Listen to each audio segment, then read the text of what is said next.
Bienvenue à cette édition spéciale. Nous sommes au centre de pêche de Manor Farm Fishing de Biggleswade. Nous avons ici 30 très jeunes pêcheurs et 15 des meilleurs moniteurs du pays. Il n'y a aucun doute, c'est bien l'ouverture de la saison 2013 de la Carp Academy. Regardez, on est déjà en action ici. On a une légère pluie, mais qui n'empêche pas le poisson de venir se nourrir en surface. Je laisse les jeunes s'occuper de celui-là. Espérons qu'ils le ramènent jusqu'à la rive. On va attendre un peu pour que les garçons nous donnent des détails sur leur technique de pêche en surface. Le combat n'est pas terminé. Ces poissons du lac Bex résistent comme de vrais Troyens. Il y a beaucoup de communes ici. En voici une, bien vue, synchrone. Elles sont très vives, surtout à cette période de l'année. C'est le milieu de l'été, la fraie est finie, elles sont pleines d'énergie. Des carpes heureuses. Attention, attention, attention. Oui. Bravo. Bravo. Très bien, soldat. On va regarder ça. Bien, c'est le premier poisson pêché cette année pour les caméras de Carp Academy. Fier de toi, Monty? C'est un grand moment. Tu as déjà fait de la pêche au flotteur. Parle-moi un peu de tes prises. Une de 11,5 kg récemment. Et pour la plus grosse, 12,7 kg. Vraiment? Tu as fait ce que ni moi ni Dovi n'avons jamais fait. Pêcher en surface la première carpe de la journée. On ne l'a jamais fait. Et tu sais y faire avec la caméra aussi, hein, très fort. Oui. Dovi, tu aimes la pêche au flotteur. On l'aime tous d'ailleurs. Tu vas leur faire profiter de ton expérience aujourd'hui. Oui, la météo est plutôt bonne. Il faisait beau quand on est arrivé.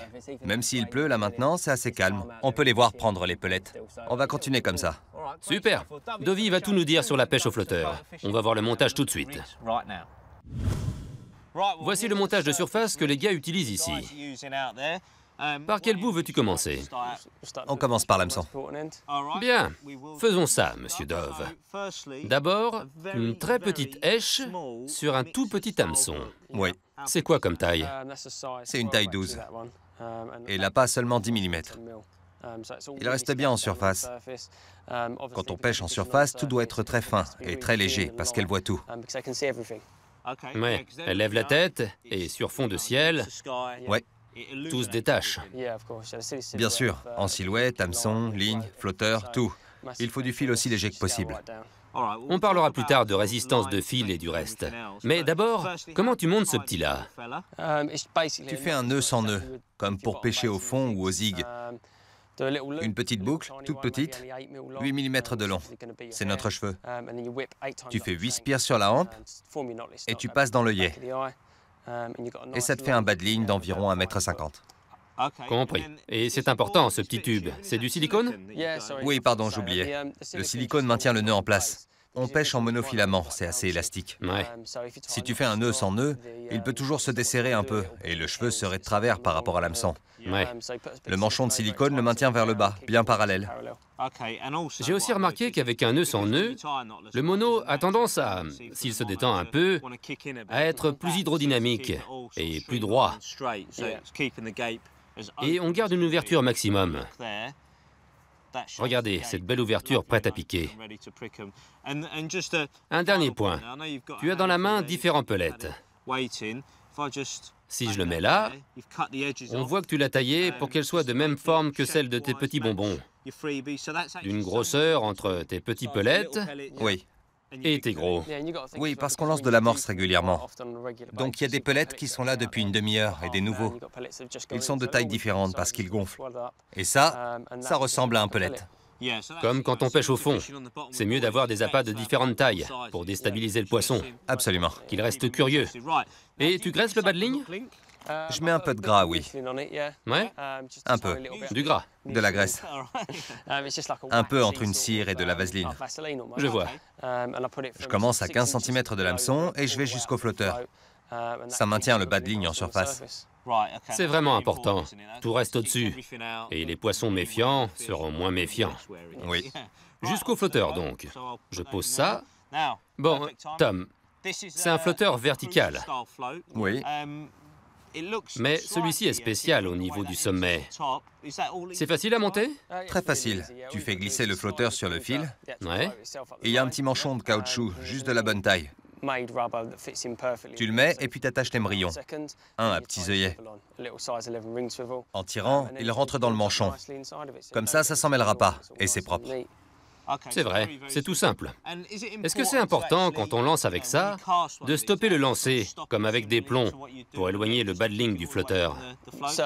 Bien sûr, encore plus important qu'avec des plombs. On le fait tous. Quand on lance, on stoppe le plomb ou le flotteur avant de toucher la surface. En lançant comme ça, tu sais que ça va pas s'en mêler. C'est encore plus flagrant avec le flotteur. Je vois. Une chose que j'ai remarquée avec les garçons qui sont derrière toi, c'est leur fréquence d'agrainage. Vous remettez tout le temps de l'amorce. Oui, on observe et on s'adapte. Si elles sont un peu lentes à venir, on en remet. Même quand elles sont là, je rajoute constamment des petites doses de pellets sur leur tête. Et après, elles ne pensent plus qu'à manger. C'est un bon moyen d'en prendre encore plus en surface. Oui. C'était une rapide présentation de la pêche au flotteur avec mon ami Tom Dove.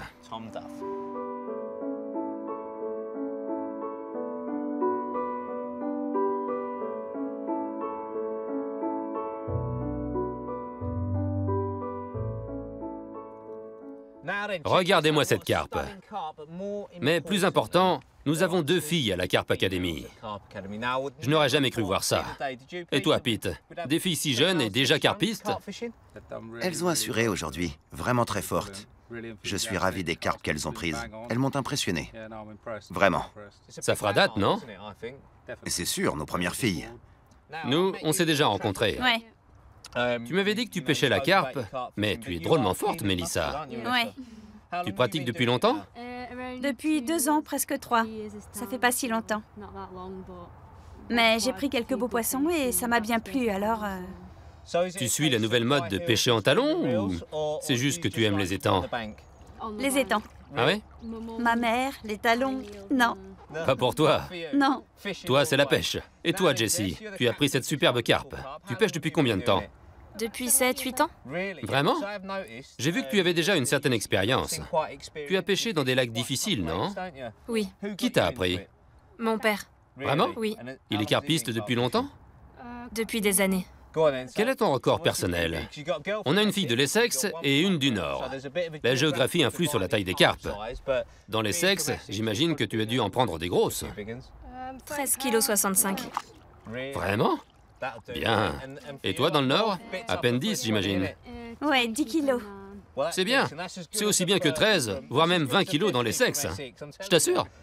C'est un grand moment pour la Carp Academy. Nous sommes très fiers d'avoir nos 2 premières stagiaires filles.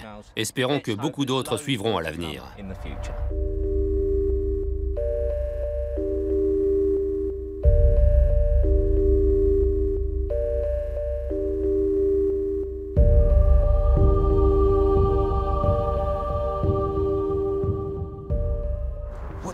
T'as dit quoi, monsieur le moniteur? Vas-y, Mélissa, t'en as une. Elles découvrent que la pêche au flotteur peut être frustrante. Ça peut arriver, c'est vrai. Mais tu montres à tes... J'allais dire gars, tes filles, quelque chose de différent, non? Oui. Tu mets des éches assez grosses. Pourquoi ça? Je leur enseigne le côté visuel de la pêche au flotteur. Avec un petit appât sur l'hameçon, surtout quand on pêche à 30-40 mètres, on le perd de vue et on n'a plus qu'à regarder le flotteur. Je veux qu'elles puissent voir combien de fois elles ont eu des touches et les ont perdues. On change aussi de bas de ligne. En descendant de 5 à 4 kilos, elles voient qu'une ligne plus légère peut être plus efficace. Compris. Tu commences avec une grosse èche, mais elles en veulent pas. Non, Et maintenant, tu en as mis une de plus petite taille et elles préfèrent. oui. Ça marche. Changer de taille de ligne, c'est plusieurs choses. La taille de lèche, la grosseur du fil, on peut tout varier. On descend graduellement. Il nous en reste à voir avant la fin du stage. Tu y vas par étapes. Pour leur apprendre, tu leur enseignes le principe d'élimination. C'est ce qui fait la différence entre succès et échec, non? C'est du matériel ultra léger, avec un flotteur spécialement conçu pour un petit moulinet. La canne n'est pas longue, le sion est très souple. Avec ce matériel léger, elles peuvent vraiment s'amuser avec les carpes. Oh, ça va se décrocher. Elle n'a pas trop de problèmes. Dis-moi, Mélissa, Hmm? pourquoi tu t'es emmêlée? Je sais pas. Je vais te dire. J'ai vu ton lancer. Et tu ne l'as pas stoppé avant de toucher la surface, hein? Ouais. T'as balancé ça comme une boîte de conserve. C'est pas vrai?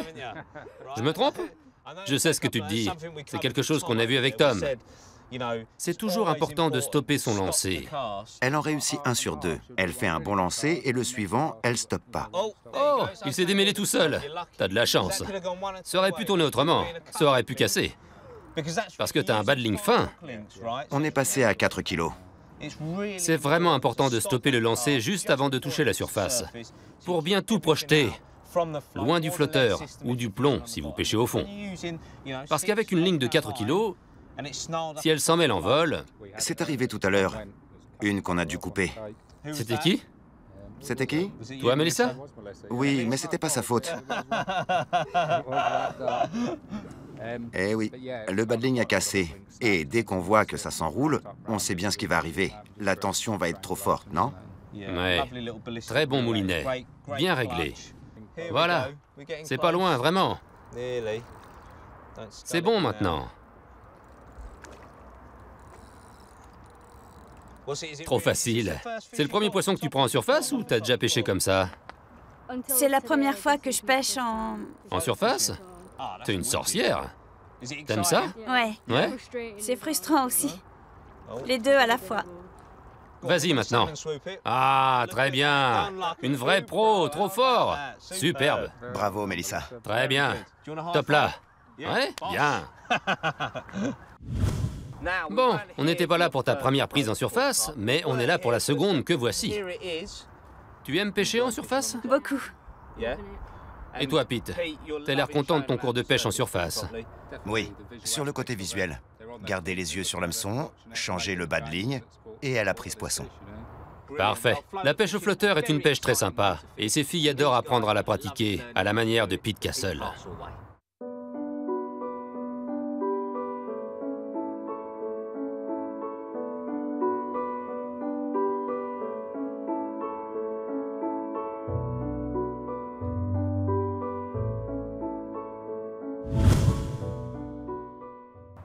Ici, avec Monsieur Turner, on est en montage zig-rig sur flotteur. T'es bien en zig? En zig, oui. Ouais? Ah, cool. Tu la promènes le long de la rive. Bien, parfait. Il se fiche des caméras. Tout ce qui l'intéresse, c'est que ce poisson finisse dans le filet. C'est ça l'esprit du moniteur. Bon, raconte-moi. Tu n'as pas vraiment l'habitude des lacs aussi poissonneux, n'est-ce pas? Non, ça me change un peu, mais c'est sympa. Là, ça me rend nerveux. Je veux qu'ils fassent une prise. Je ne voudrais pas la leur faire rater. L'important, c'est pas les prises, c'est les cours, tu sais bien. Je sais, je sais. Tu gardes les cours de nœuds et de montage de ligne pour plus tard. On a déjà vu certains nœuds, et ils ont bien compris tous ceux qu'on leur a montrés. C'est super. Ils ont déjà de très bonnes bases. On travaille bien. Tant mieux. Mais je prie pour que les nœuds soient bons sur ce montage. Tu mets un bas de ligne léger, avec un zig.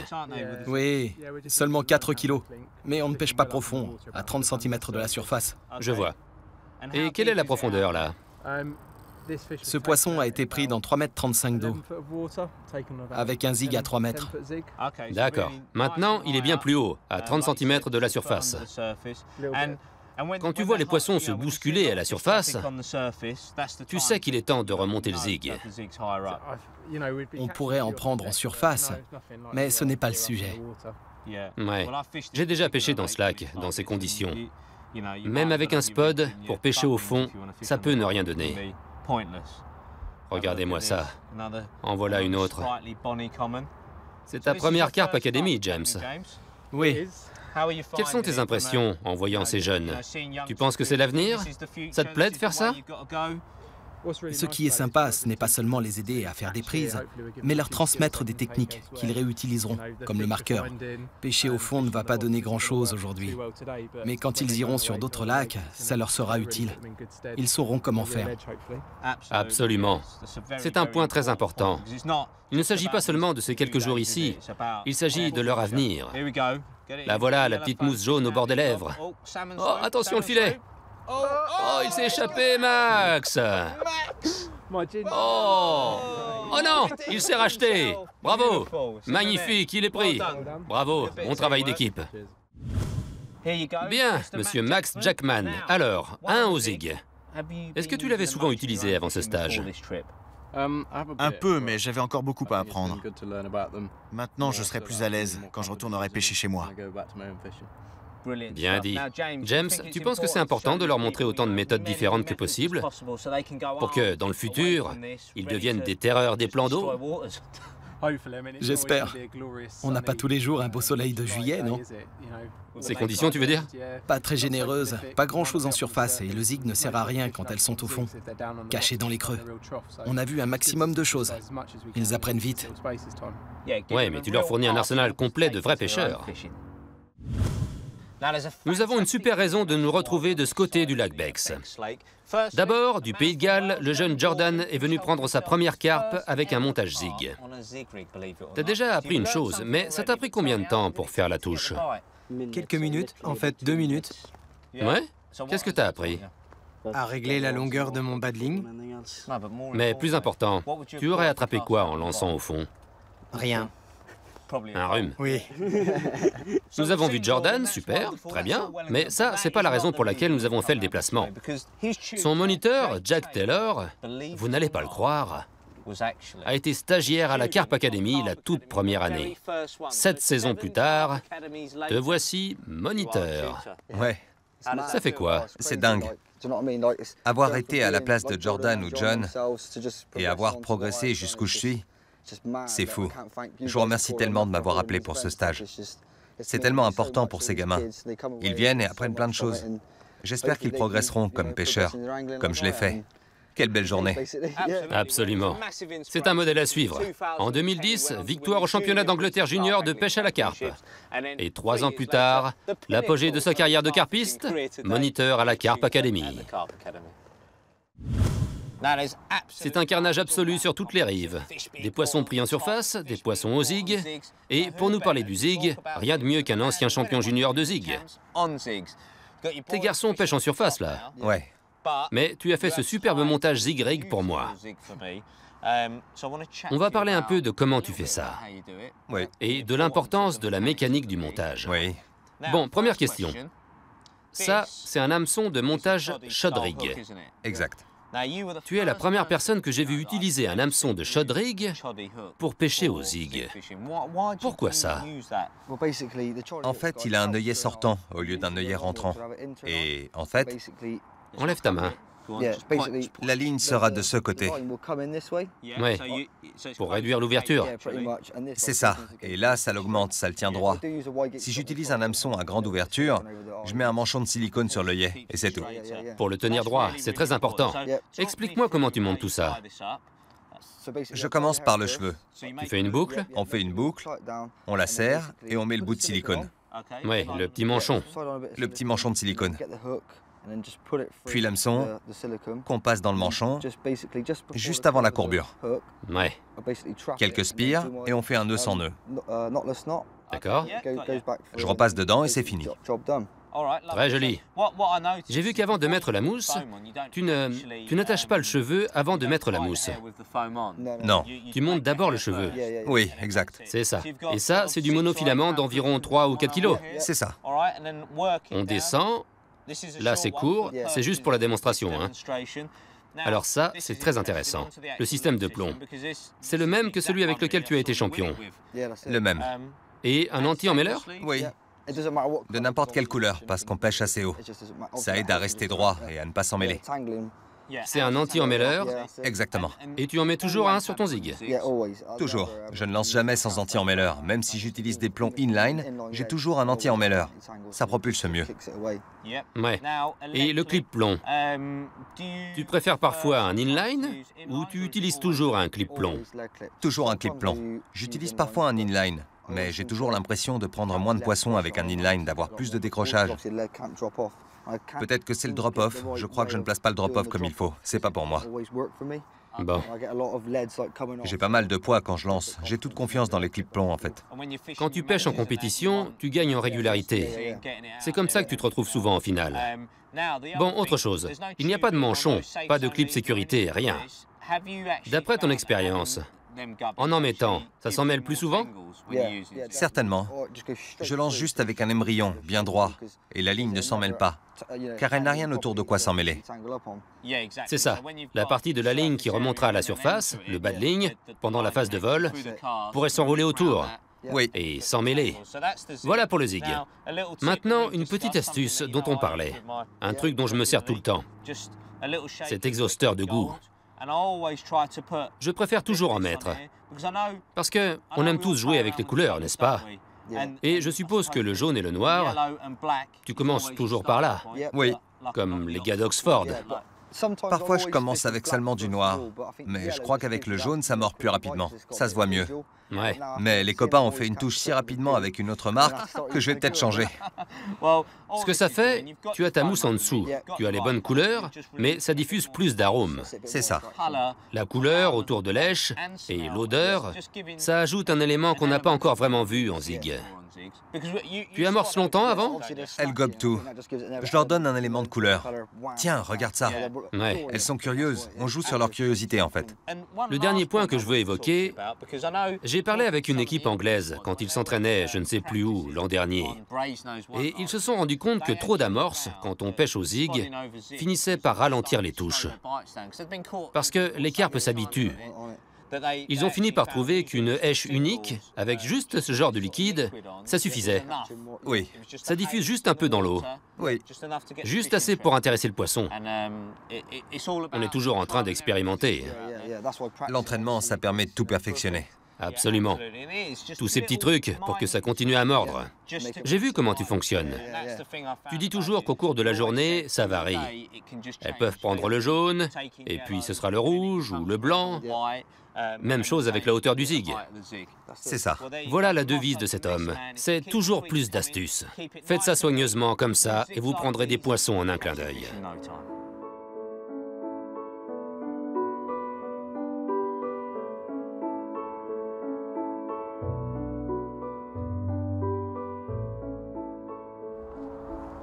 « 14, pile poil.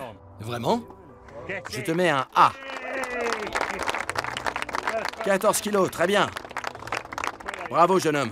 Belle pêche. » La présence de cette foule immense de cadets de la carpe ne peut signifier qu'une seule chose.